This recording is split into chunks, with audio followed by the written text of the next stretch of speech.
Good afternoon, everyone, and welcome. My name is Liz Eberlein, and I am the Education Programs Manager at the National Women's History Museum outside of Washington, D.C. Founded in 1996, the National Women's History Museum is the nation's only women's history museum and the most recognized institution dedicated to uncovering, interpreting, and celebrating women's diverse contributions to society.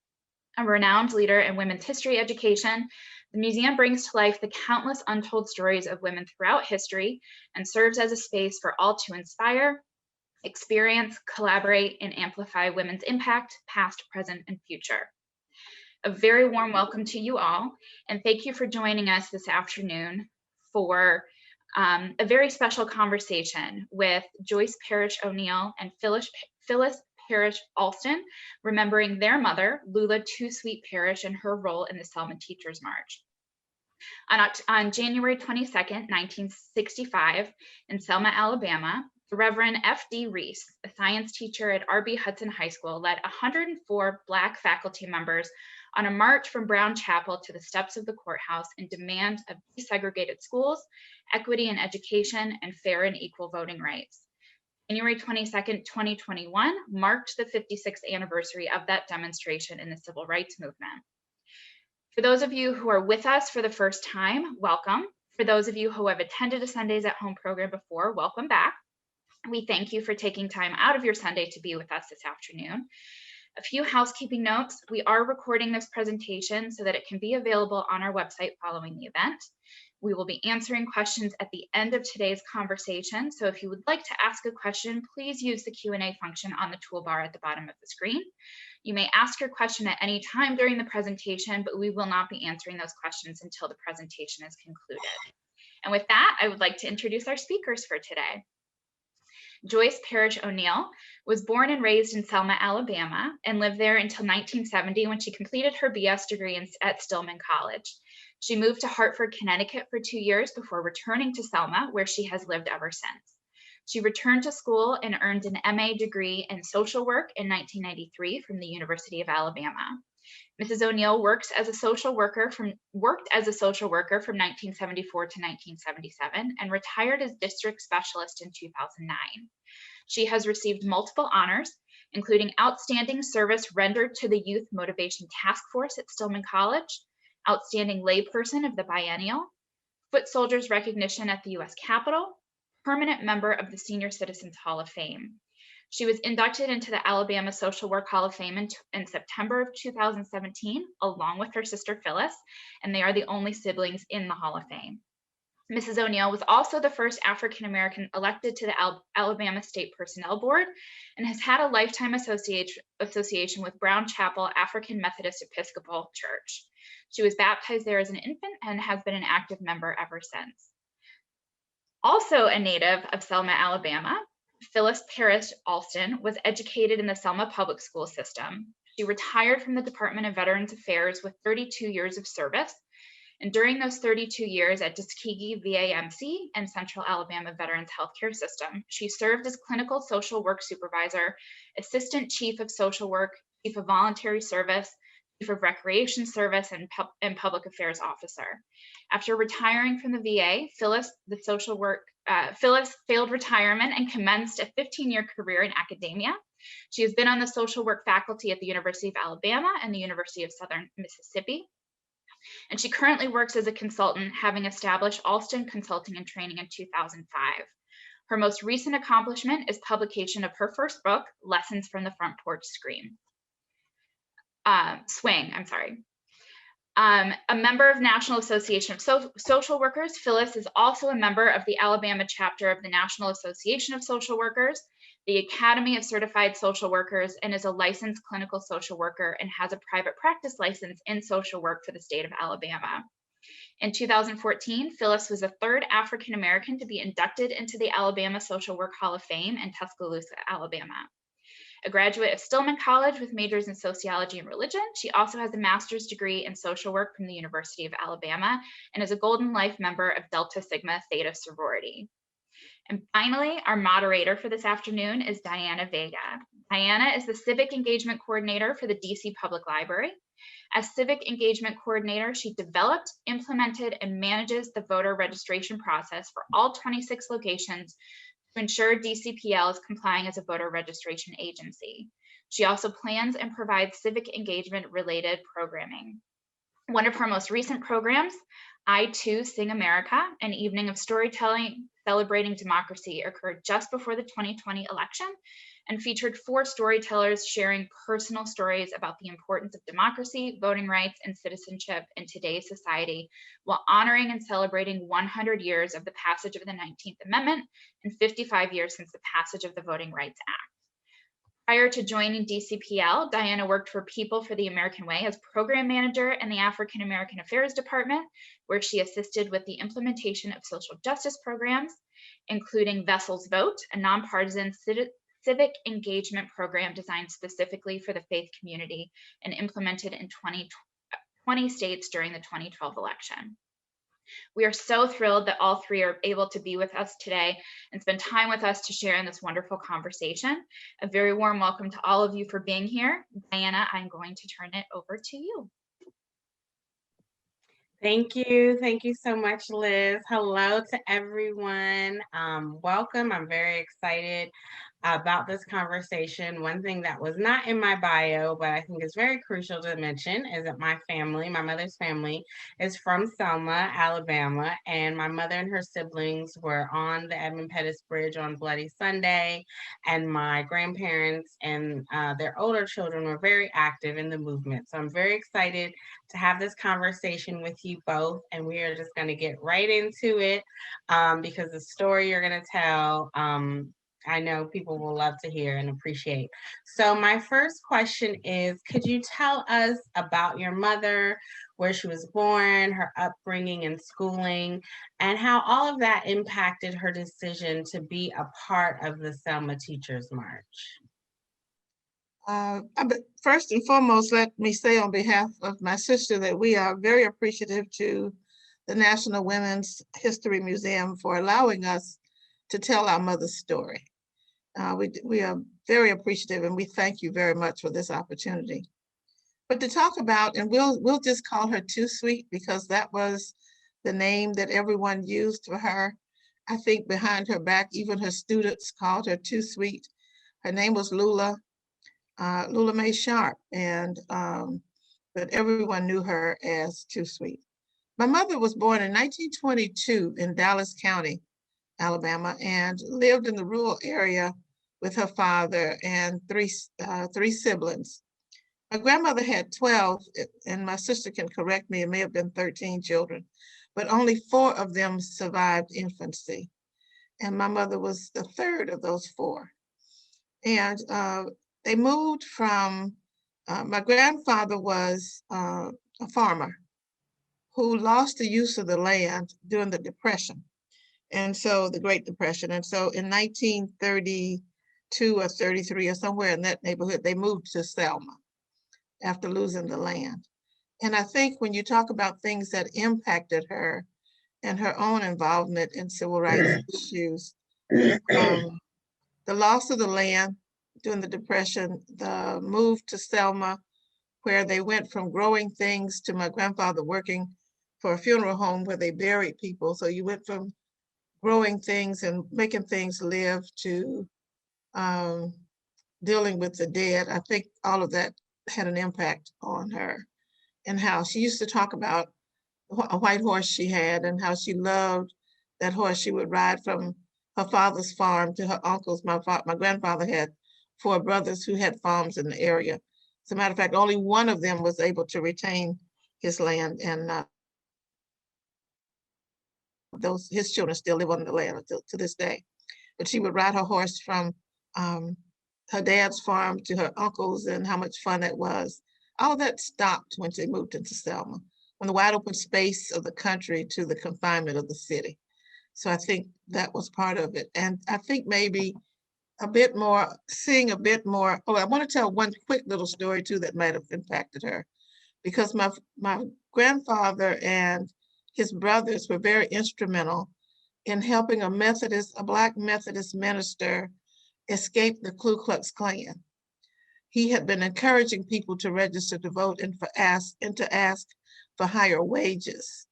And she watched her dad and her uncles hide that man to their own peril and keep him safe until he could get on a train and to get out of town. Amelia Boynton Robinson talks about that story in her book as well. The only thing that Nadine helped me remember his name, because we never had a full name for him, only Reverend Hughes was all we have. And trying to trace him, we've tried for years to trace him and his lineage, but we cannot find anybody. So on this story, as we're talking today, maybe there's someone who knows what happened to Reverend Hughes.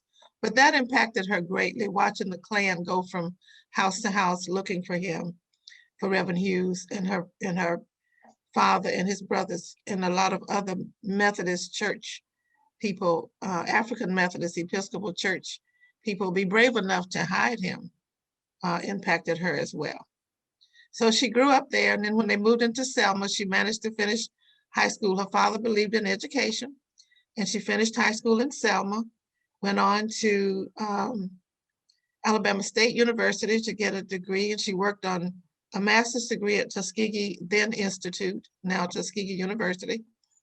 Got her first teaching job in a little school system in Greene County, Alabama, Nadine? County. Greene County, Pickens County, and then on to Greene County.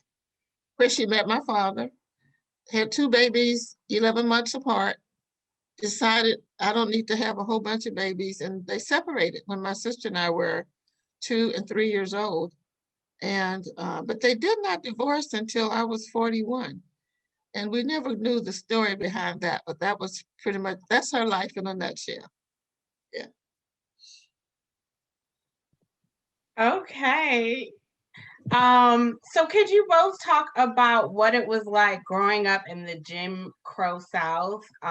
Just your experiences, and then talk about, if you can, how people resisted. I think people think that the civil rights movement was just like when Martin Luther King showed up and that was it, and that there weren't any people who had been resisting and doing other marches and all of that. And also, where and how did you find joy in the midst of all of this? Well, for one thing, we did not see our lives as a negative. Growing up in the Jim Crow South, we were aware that things were separate. We were also aware that things were very unequal, in that we had a separate school for Blacks and a separate school for whites, and that a lot of times we received the hand-me-down textbooks from the white school to the Black school. But even with all of that, we were very happy at our schools because our teachers made it so. They were determined that we would have the best education possible. So the teachers taught well, they were well trained and well educated themselves, so they passed on to us everything they knew and they had learned. As far as growing up in the community, it was a community it was a village. When I first heard the expression, it takes a village to raise a child, I knew that I had grown up in that village because we were so happy there. Everybody loved everybody in the community. You knew all of your neighbors. You knew the ones who were not so friendly. You knew the ones whose pecan tree you could not shake pecans off of, and whose pear tree you could not get pears off of, and whose fig tree you could not take figs off of. But you also knew the ones that would open their arms to you, invite you in, and give you homemade gingerbread and other delicacies. So growing up in the Jim Crow South was sad in that we had to be separate, but there was joy in our homes and there was joy in our neighborhoods. It was a situation where everybody knew everybody by name. You could name everybody within blocks of your house, not just your block and your street, but the ones the next street over. 2 or 3 streets over because we all went to school together. So we knew the families. We were very happy. We found joy in each other. As a child, playing those games in the street with your schoolmates, playing hopscotch and sitting on the porch playing jacks. I don't know if some younger folk on here would know what I'm talking about, but it was a lot of fun to try to pick up as many jacks as you could when you threw the ball up in the air. Out in the street playing, we called it 1, 2, 3 stoplight. That's where we found our joy, actually playing with each other and knowing, and also at church. Church was a very large part of our community. The church was our social outlet. That's where we would go to meet others and where we would learn a lot of things about homemaking and things of that sort, not just about the Bible. And it was the church youth group that took us on trips where we could meet other young folk, where we could not go to Six Flags, but we could go to the pool on the other side of town that was owned by a Black man. So in our isolated communities, we had activities that were going on in the rest of the world. So we found joy in that as well. I want to add those, one thing you asked about civil rights activities prior to Martin Luther King, prior to Bloody Sunday. In 1936, the Dallas County Voters League was formed. And so as far back as then, and probably before, because if they formed it in 36, they were working on it before 36. And so, oh, please excuse me. I think those people were trying to register to vote, trying to get people better wages, trying to improve the lives of Black people in Selma long before 65. And so when 65 came, that was a buildup from years of people working. Dr. Reese, you mentioned Amelia Boynton Robinson and her husband working really hard in the community. Just lots of people working to make things better in Selma long before 65. I think that all those things, the precursor to 65, those things that happened might have made Selma the place to come, because people were already aware and focused on the need to be able to register to vote. And let me add there too, that Dr. King was actually invited to come to Selma. A lot of people think that he chose Selma. No, Selma chose Dr. King because the voting rights movement was going so slowly.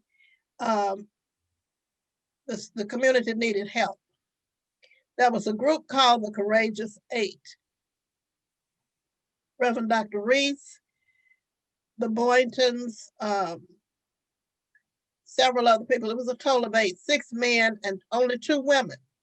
Amelia Boynton and I'm having a senior moment for that other, Marie Foster, were the 2 women who were with the Courageous 8. They had been meeting secretly for years, since the 30s, and going out into homes trying to get African Americans prepared to go to the courthouse to attempt to register to vote. But I think you should probably add, sister, it was very hard to pass when people would ask you to recite the Constitution or the preamble to the Constitution, or how many marbles in a jar, or how many pennies in a jar, and the poll tax that came with that a lot of people did not have. So that made registering really difficult because you never knew what they would ask you to do. Right. Which is one of the reasons our mother was so involved. We never missed any mass meetings. Mass meetings were being held almost every night. And most of those mass meetings were held at Brown Chapel and First Baptist, 2 African-American churches. Brown Chapel, African Methodist Episcopal Church, and First Baptist Church were within a block of each other. So a lot of people did not have cars. A lot of African Americans did not have cars, so they would walk to the church to participate in the mass meeting, and Dr. King would come in and speak. And when he didn't speak, some others from SCLC and from SNCC, from the Student Nonviolent Coordinating Committee, came in to speak as well. Now, SNCC taught classes for the student marches. My sister and I were student marches.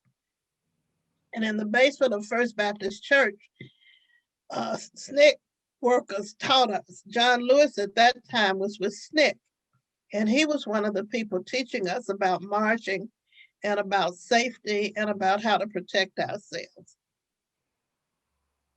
Mm-hmm.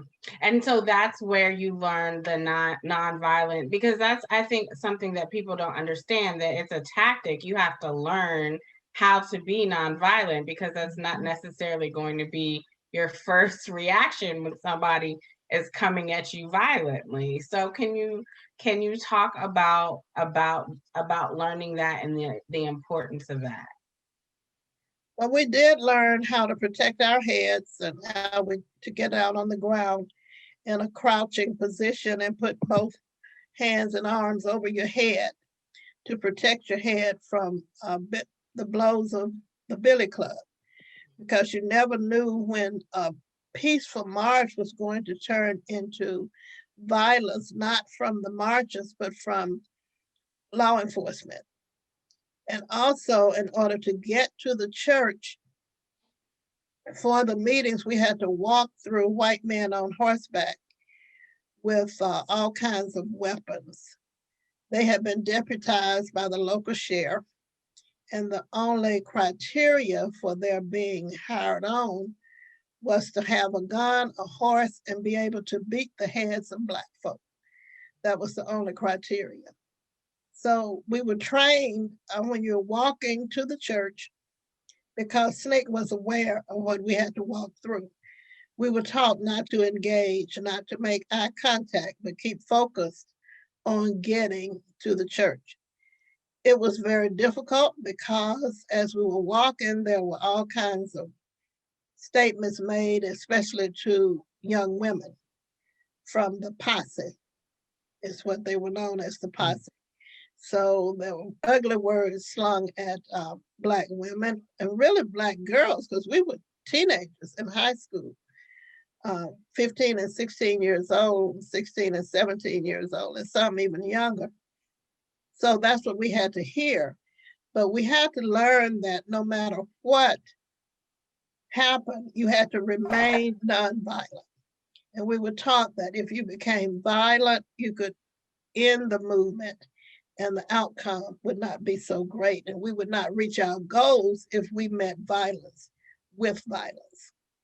We were taught about voting and the need for voting, for our parents to vote. We knew the mission. Pardon me? We knew the mission. We knew the mission, right. Mm-hmm. So, and that was really kind of drilled into you, and especially if you were going to march. And I remember a couple of times we were told, if you do not feel you can remain nonviolent, please don't march. Mm-hmm. Just stay at the church, but don't march. And if you look at our marches, you don't see any broken windows or bricks being thrown or any violence on the part of the marchers. We were always peaceful. And I think that helped our cause, because the violence came only from one way. Mm-hmm. That's true. Mm-hmm. Can you talk about what events led up to the Selma Teachers March and your mother's involvement in helping to plan the march, and maybe if there were other unsung heroes of the Teachers March? I really think most of the teachers are unsung heroes. And let me clarify, my mother did not help plan the march. They all met in the cafeteria of Hudson High School. Following Dr. Reese. Yes. The leadership of Dr. Reese. Dr. Reese, he was the leader of the Teachers March. And They did talk about how sad it was that students were marching on their behalf when a lot of them were not able to register to vote, although they were very well educated. Teachers at R.B. Hudson High School had been educated in colleges and universities throughout America, not just in the South and not just at HBCUs. And a lot of them had gone to HBCUs, but then they went to graduate school all over, Columbia, Cornell, you name it. They had gone to school there. So they're saying, we can't vote. Our students are in the streets marching for us. We need to march for ourselves.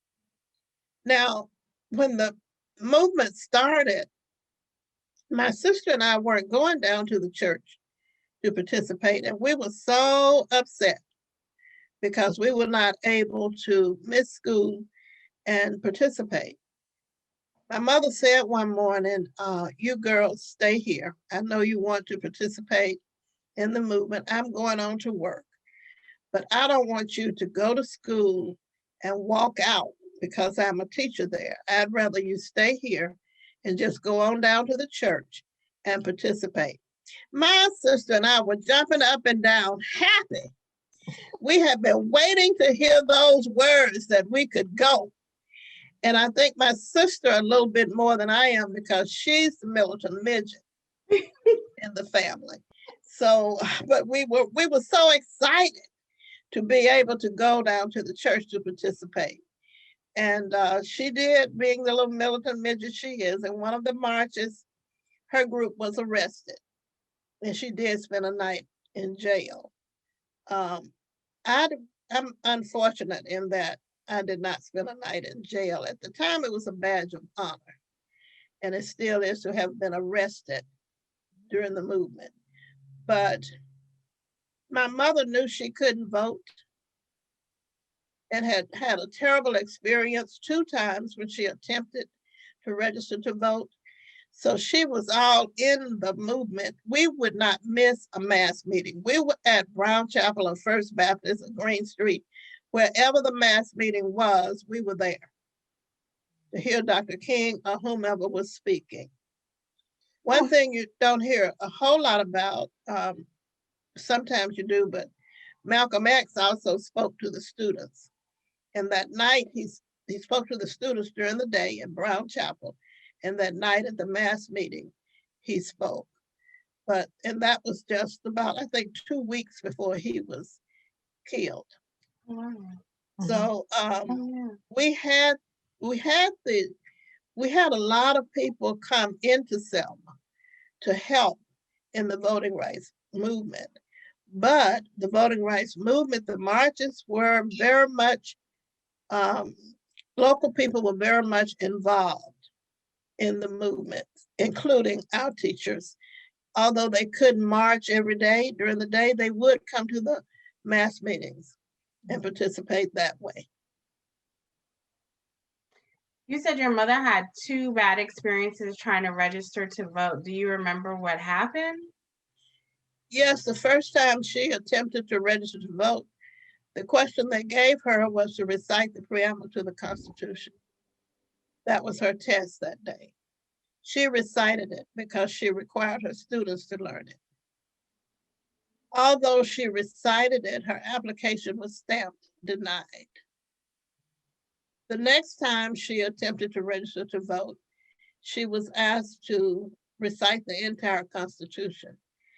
Now you need to know that the registrars at the time probably didn't even have a high school education, but they were the ones making the decision as to what African Americans could register to vote. And that was not very many. And I think all of that played into my mother becoming so involved. And she taught social studies.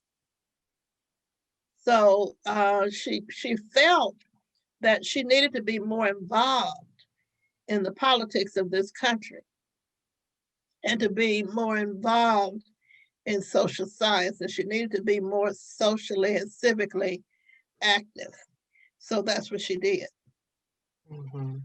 Yeah, it's so interesting you say that because my grandmother says all the time, she would say all the time she would try to go register to vote, and the white people didn't even know how to spell her name, but they're trying to get her to take a literacy test. Right. And Mhm. so she would just, I mean, even years, decades later, she was just fed up with the whole thing. Yeah. So can you tell us about the day of the march? Do you remember what your mom did on that day and how you felt for you and for your family and what you witnessed? And Phyllis, can you take that? Before you do, can I just say this? It was stated at the beginning of this conversation that the teachers marched from Brown Chapel AME Church. They did not. They marched from Clark Elementary School. So Phyllis, you can take it from there. Yeah, in terms of our own mother's experience, I think she was quite anxious. My mother was the sole breadwinner supporter for our household, which consisted of my sister and me and my grandmother. And so had she lost her job, we would have been up the proverbial creek without a you know what. And so I think she knew she needed, you know how there's something you got to do and you know that it will impact what happens in the world. I think she knew that.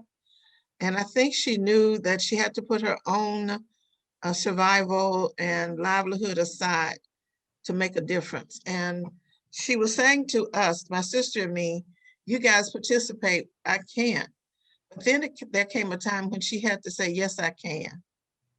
And so she said, yes, I can. That morning she got dressed in her comfortable shoes and clothes. Women didn't wear a lot of pants at that time. So I remember her putting on her black skirt and jacket and saying, okay, here I go. And in her purse, she had a peanut butter sandwich and a toothbrush and some crackers. My mother had terrible ulcers and bleeding ulcers sometimes, and her stomach would be upset and she would eat saltines. And so she had saltines that she put in her purse along with her toothbrush and her peanut butter sandwich because they fully expected to be arrested. The teachers that day thought for sure they would be arrested, and of course we were anxious. I had gone, at that time, I had already gone to jail that one time. And on the night that I was in jail, several of my fellow marchers were tortured with cattle prods. And a very good friend, Charles Mauldin, I hope sometimes talk to him. He can give you a story. He was the student leader for the movement. But Charles made a movement, and that movement he made to cover me caused him to get stuck with the cattle prod. And so the bruise that I would have is on his body. I'm forever grateful to him because, but my mother had said to him, my girls are gonna participate. If you can do anything to protect them, please do. Can you imagine a mama passing that on to a 15-year-old young man? And he did that night based on my mama asking him to. And so I had in my mind, and my sister had in her mind, that I had already experienced the meanness and the brutality. And so we watched our mother bravely walk into that. And we were very proud of her, but scared to death. And we went to, I think we left and we went down to the church, Brown Chapel AME Church, after she left for the march, and waited for her there. And we were so happy to see her when she walked into that church unmolested. Oh my, look at, that was wonderful to see. And, but we were so proud of her for putting everything on the line to say, I'm a human being in these United States and I should be allowed to vote. And so they walked down to the courthouse, and then what was the response when they got there? Like en masse.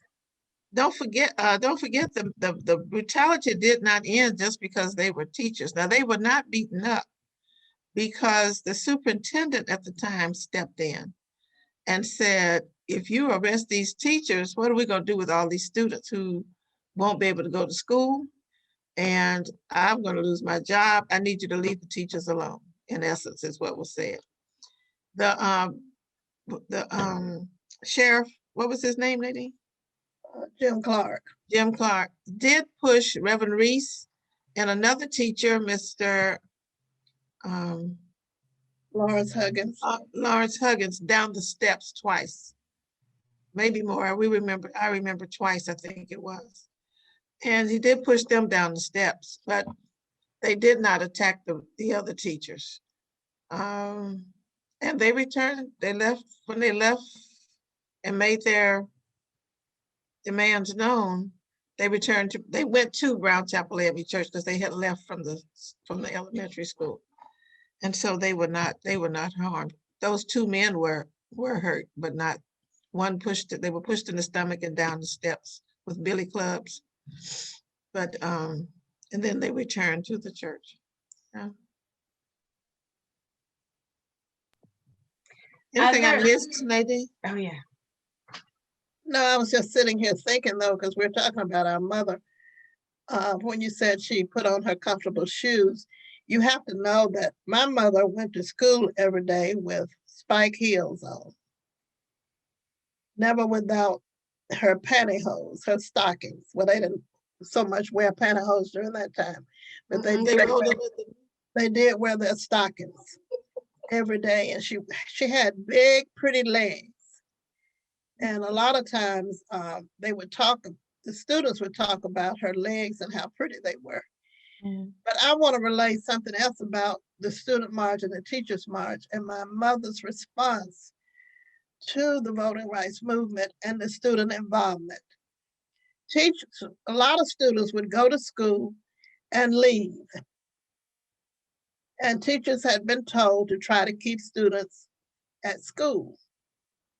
So a young man that I saw at a funeral a few years ago came up to me on the grounds of the funeral home. And he said, "I remember you well." And he said, "I remember your mother well." And I said, "Why is that?" He said, "I was in her class, in her homeroom.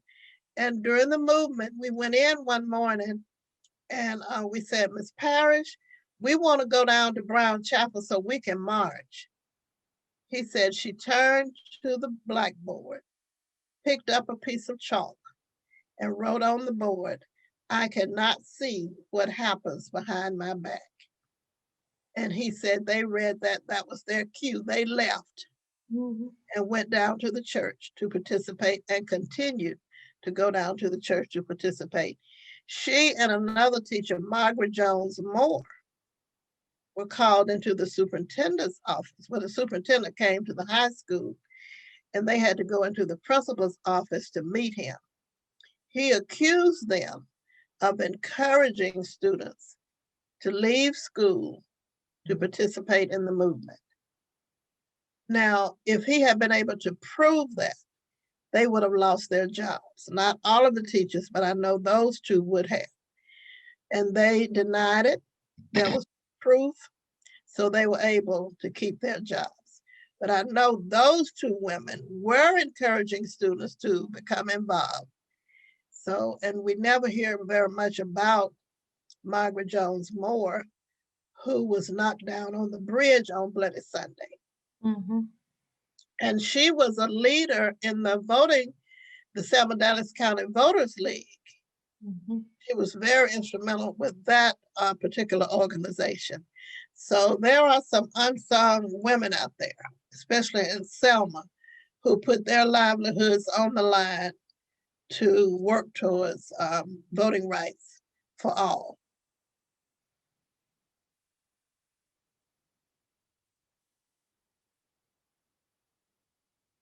Thank you. So did you feel, I mean, I don't know. Now it's obviously regarded as history, but how did you all feel in the moment of it? You and your mother, I guess anybody, everyone who was participating. I think we felt, Phyllis, don't you think that was the thing to do? Like Phyllis said, we knew the mission. And people were just trying desperately to get the laws changed so that African Americans could register to vote. So we were doing whatever we were led to do and whatever we could do.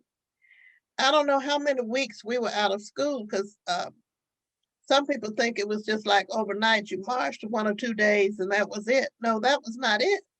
It was every day for weeks leading up to Bloody Sunday. I don't think we thought about, I don't think we thought about making history. Right. Because I think if that's your motive, then you're defeated. But each night when we were participating in a mass meeting, there were people talking to us about why we were doing the things that we were doing. We were very clear, and we knew that it was not for us because we were not old enough to vote. It was for our parents. And our parents, if my mother, the girl sitting next to me, mother was a domestic in a white folks home. My mama couldn't do that. She'd lose her job overnight. The man who worked at the cotton mill, he couldn't do that. Charles Mauldin's father, who worked down the street from us at a place that dealt with vegetables and fruits and things, couldn't do that. So we knew that our parents could not. And so it was our job to do it for them. I think parents also recognized that they could not and therefore allowed their children to do what they could not do. But I think each night when we had a mass meeting, sometimes not too long ago, there was a demonstration in Atlanta and people showed up on the interstate. And I wondered, where did they meet before they showed up on the interstate with a plan? Because you don't walk up on the interstate pushing your baby stroller. Where's the planning and where's the mission? Who's explaining the mission? And maybe it's happening and I just don't know it. We had a mission and we had a plan. The plan included, we haven't talked about the singing. I hope one of the unsung women is a woman named Betty Fikes, and maybe the museum will talk to her. She's amazing, still living, still doing her thing and singing. She sings jazz, but she sings the songs from the movement. So we were worked up to a crescendo to not only believe what we were doing, to participate, but to love it. Can you imagine being taught to love to protest? We loved it. Everybody wanted to be on the line the next day. And then sometimes they would know we can only take 30 today. We can only take 40. We have a permit. If we don't have a permit, this number of people can go. If we don't, we're going to march without the permit. This number of people can go. So there was a misplanning. We didn't just gather and start walking. We knew why. And the focus on the mission was tremendous. I like that. I like how you put that you had a mission and a vision, and you knew literally and figuratively the direction you wanted to go. And it was not for us as individuals. It was not for us. It was for the masses. It was for the people. And so it was not for us. No. Well, Liz mentioned your book earlier, Miss Phyllis, and posted it in the comments, your book, Lessons from the Front Porch Swing. But can you both talk about what lessons you learned from your mother, whether it was not necessarily just on that day, but being involved in the movement, and how she inspired you to be who you are today? My mother was a person who never told her girls, no, we couldn't do anything. Now, she had her way of redirecting us if we were deciding to do something that she was not in favor of or she thought was not good for us. But she taught us to be kind. And she always talked about how a smile turns away wrath. She always talked about being good to your fellow man. Do your best. That was drilled into us. Do your best. She and Margaret Moore, that I mentioned earlier, were friends. Margaret Moore was the youth director at our church. And both of them would talk to us about being the best that you could be. And Margaret Moore would say, if you're going to be a street sweeper or a ditch digger, be the best street sweeper, the best ditch digger that you can. We were taught that we had to go higher in our education, and don't think you were going to finish high school and that was the end of it. You would have to do much more. We were taught that the people in our neighborhood were very important. Now, in our neighborhood, everybody did not have the same education, did not have the same profession. Some had no professions at all. But we were taught that every person is a person of worth. And my mother drilled that in us, that every person is a person of worth, and we were never to look down on anyone. Phyllis, you wrote the book. You have. Yeah. I think my book, there are books, Cheyenne Webb, and I want to call Lady, my classmate's wife, my classmate recently died, his wife who wrote a book recently, Linda Lowry. Linda Lowry and Cheyenne Webb have written books, but they talk about Selma and the movement.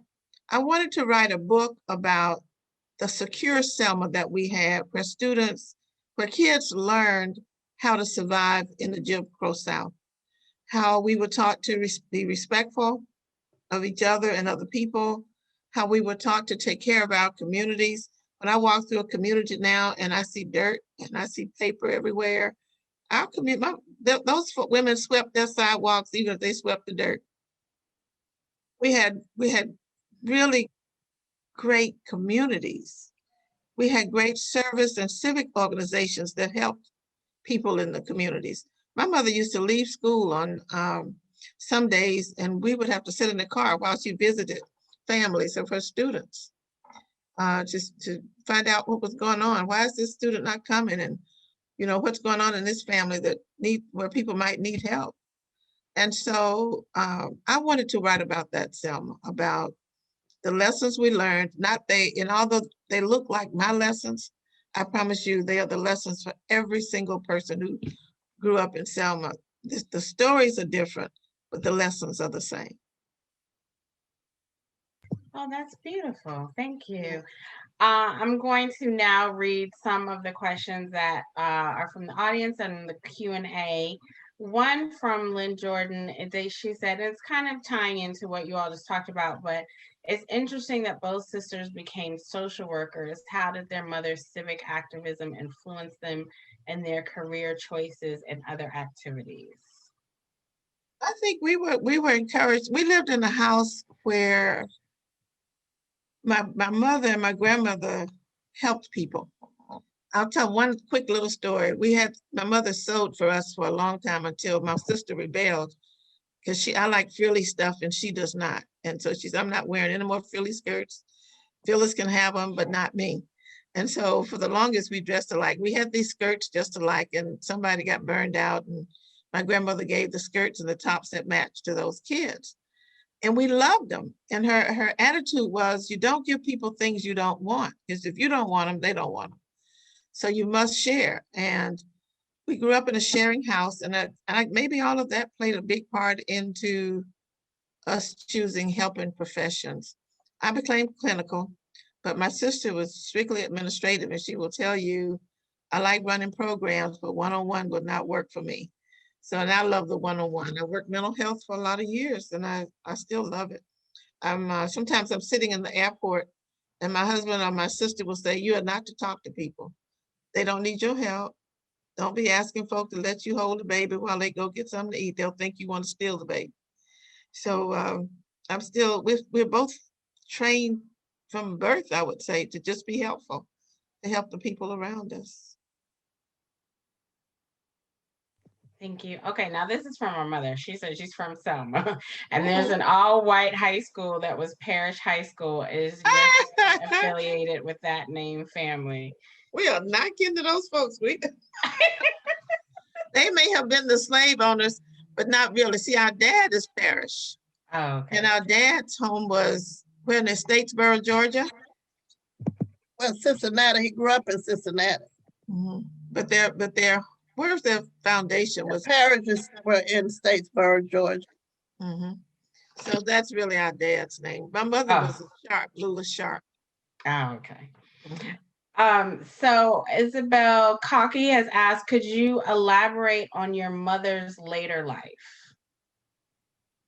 After my mother retired from teaching, she took a job for a short while as a events or recreation person in a nursing home, Nadine? Activities director. Activities director in a nursing home in Selma. And she worked very hard with her church and with the Pastor's Aid Board and still helping people where she could. And lived to be 86. Was clear of mind, no dementia until maybe she had a stroke and was sick for about 6 days. And until that time, until she passed away, she was very involved in her in community activities. But now my mother had a fun side. My mama could play a mean hand of bid whist cards and what's that with the 2 decks of cards? Pinochle.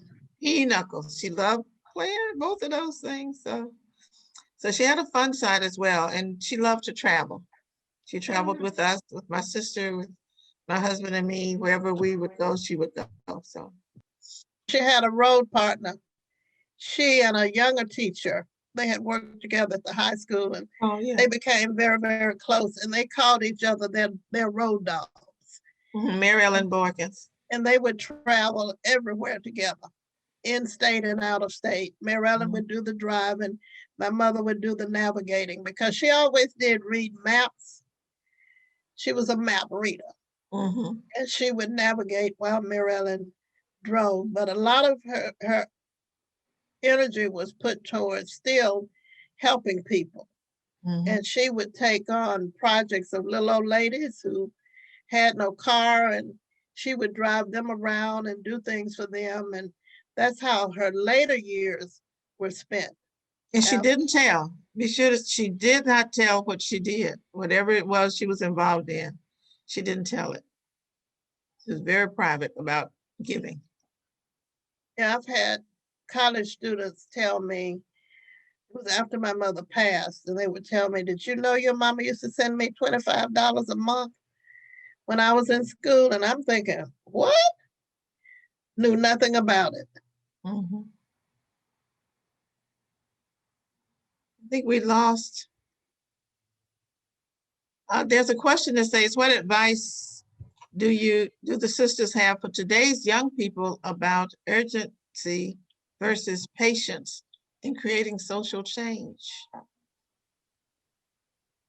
I always tell, I do tours at R.B. Hudson, Brown Chapel AME Church. I do voting rights tours. And I always tell the groups of young people that I have to find their passion and to find a cause and be true to that cause. And when they find that cause, when they're discussing it with other folks, to speak their truth and never to let anyone else define what their truth is and to not let anyone else define them. That's one of the things we were taught growing up, that we needed to define ourselves and not allow anyone else to define us, that we knew better who we were than other folks knew who we were. So that's the way we have lived. And we have, and I encourage young folks to always do what's good for the group, not just for themselves, but to do what's good for the group and for the nation. And that we all have a responsibility to help make this world in which we live a better place to live. Not just the government, but us as individuals, we have a responsibility to do that. And I just say, find that organization. I think you can do more with an organization than you can alone. Find those organizations that fit you, your personality, your passion, your goals, and work within that organization to make a difference, is what I say.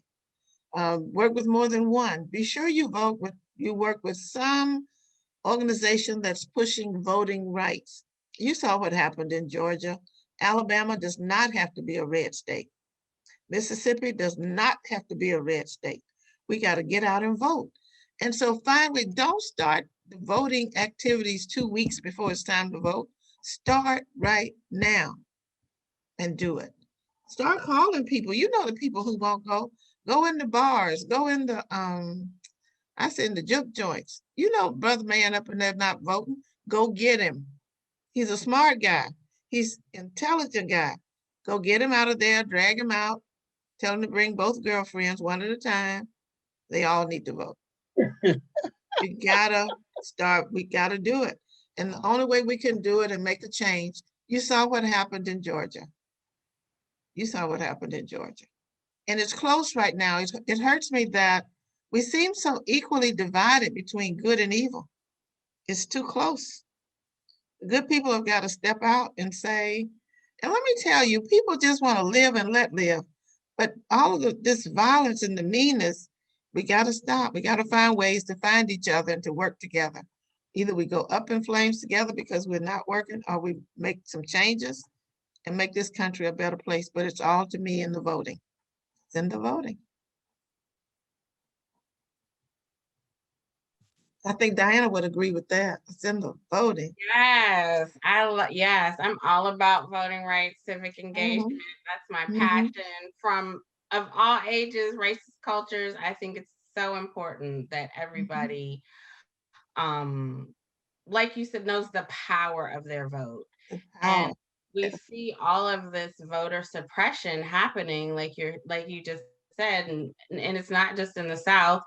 It's really all over this country, and we see the ways that people try to deny people access to the ballot and make it so difficult to exercise the right to vote. And that's the point. And then you think it doesn't matter. It's just like a vicious cycle, really. And the little gray cells should tell you, if someone wants to deny you something, that must mean it has value.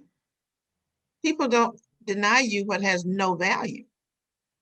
There's value in your one little vote. Oh, I was so proud of people this time who stood in lines and refused to be denied. I've never missed a vote since I was able to register at 21. It changed after I registered, but it's all in the vote. It's in the vote. And we got to take care of our communities as well. Find programs to support children and to be the mentors and motivators for young people. Don't let them tell you, well, I don't think there's any reason that they're going to drop out. They're not going to be a part of this country. Help them to understand the roles that they can play and that they can, that's what my mother constantly said. There's a role for you. There's a place for you. Do it quietly if you must, or do it loud, whichever way you decide, but just do it, do something. Someone asked, do the ladies still live in Alabama? If so, what is the atmosphere today? I'm in Tuskegee, Alabama, pride of the swift growing South. I grew up in Selma, and I live in two places really, because my husband and I also live in Gulfport, Mississippi, because we both were working there. On a day-to-day basis, I can't tell you I see anything other than subtleties, but I've always been sensitive to subtleties. I've seen subtleties since 65. I can't tell you that things in my vision changed. I'm very sensitive too. And so I still see those things now. A friend was accosted by a white guy in Sam's Club over a chicken a couple of days ago. He called her all kind of names because he wanted it. But so yeah, but I don't think, as Diana has said, it's not a Southern problem. It's a United States of America problem. And people came from all over this country on the 6th of January They didn't come just from the South. And Selma is still Selma. With the slogan from Civil War to Civil Rights, which is fine. We do have that. That's in our history, Civil War to Civil Rights in Selma. But we're still somewhat divided with people not wanting to completely change or to accept the changes that have gone on. But as far as the bitterness is not, it's like Phyllis said, it's very subtle. It's not overt. And there was a question somewhere about women in our lives. We were so fortunate growing up in Selma to have brave, strong women from various educational levels. Our grandmother only had an 8th grade education, but she was one dynamite woman in terms of teaching and encouraging and motivating. And then my sister mentioned Margaret Jones Moore, who was like another mother to us, motivating and encouraging. The teachers that we had who were female showed us that as females and as Black females, we could do whatever we wanted to do. And so we were very much influenced by women in Selma who played a major role in showing us that there were doors that we could open and that we didn't have to be blocked by race or color. Yeah, I think that's so important because my mother and grandmother are my biggest role models, which I think is one of the reasons I was invited to help moderate this discussion. And now I can add you both to the list as women I've been able to meet and speak to and learn more about you both and your mother. And you know, you from the outside looking in, we view you all as incredible, and you all might be like, we just did what we had to do, but you are such an inspiration. And so, and I wish you could meet the incredible women. There was a woman, Ruth Johnson Crenshaw, stayed in Selma her whole life, was arrested numerous times on marches, also an inspiration, became a city councilwoman in Selma, retired now. But a major role she played because she chose to stay in Selma and to make a difference there. Maybe you could talk to her at some point too, Ruth Johnson Crenshaw, but amazing woman who lived and worked in Selma, my classmate, and I hope maybe at some point she can tell her story because it is an amazing story. And I remain in Selma too. Mm-hmm. Yeah. Well, we could probably have another whole program completely dedicated to just listening to you both speak more about your experiences and your mother. You know, we've had some really fantastic questions. We really appreciate your insights and for sharing this powerful story and for your recollections. We do unfortunately have to wrap things up for today. I do again want to thank all three of you so much for being with us and for Diana for moderating this conversation so beautifully. If you did enjoy this program today, please join us on Wednesday, January 27th at noon. We have a very special Brave Girls virtual story time where we will be joined by author Sandra Neal Wallace for a reading of her children's book, The Teachers March, How Selma's Teachers Changed History, a story for which Mrs. Parrish was interviewed about her mother for that. Please also join us next Sunday, January 31st at 3 p.m. Eastern Time, where we will welcome author and activist Stephanie Shriak and moderator Maria Teresa Kumar for a discussion of Stephanie's new book, Run to Win, Lessons in Leadership for Women Changing the World. Stephanie will be available for a live Q&A with the audience throughout that conversation. Again, all of these events are free. We do require advanced registration. You can find more details on our website, womenshistory.org. But again, thank you, ladies, so much. Thank you for taking the time and for having this fantastic conversation. We do hope to speak with you and see you again. You're a great friend to the museum, and we appreciate your time. So thank you so much. Thank you to you. Thank you to the participants, and we hope you enjoy the rest of your Sunday, and we'll see you soon. Bye-bye. Thank you so much. Thank you.